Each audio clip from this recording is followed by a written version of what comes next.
unless meron kang matibay na ebidensya talagang pinanghahawakan na pwede mong ihampas sa kanila. You know what? Zaldico is abroad, but is the ICI planning to call the other members of the Appropriation Committee when he was chairman? And wala na akong kanyan. I'm not privy to that, Karen. I'm really very sorry. Kasi decision yan ng ICI. When you were still a special advisor, what would the ICI do with the other? With what you've discovered, nagpunta kayo ni Vince Dizon sa Mindoro. Ang dami niyong pinuntahan, right?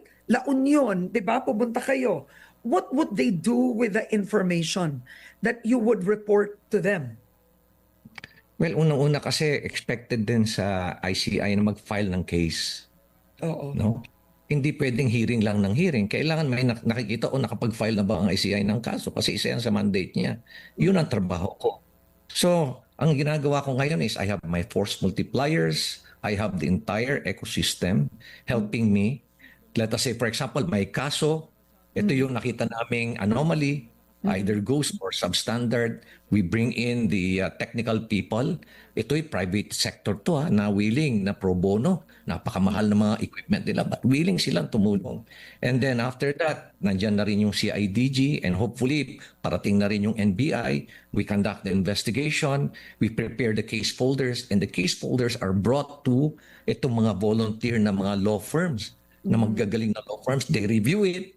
Yeah. Pag sinabi nila, okay na o ayusin nila, mag-uusap yung investigators, may kulang pa, ito pa, kailangan pa ito mga to, we have to produce this. Pag kompleto na lahat yan, then ako mismo kukunin ko, dadaling ko sa ICI. Yeah. And then the ICI files the case. Ganun ang sistema and Oo. sabi nga ni Pero have they filed a case? Wala pa, no? They have not filed a case. They have. And tinurn over ko sa kanila yung Nauhan case. Oo. So may Nauhan isa na, sir.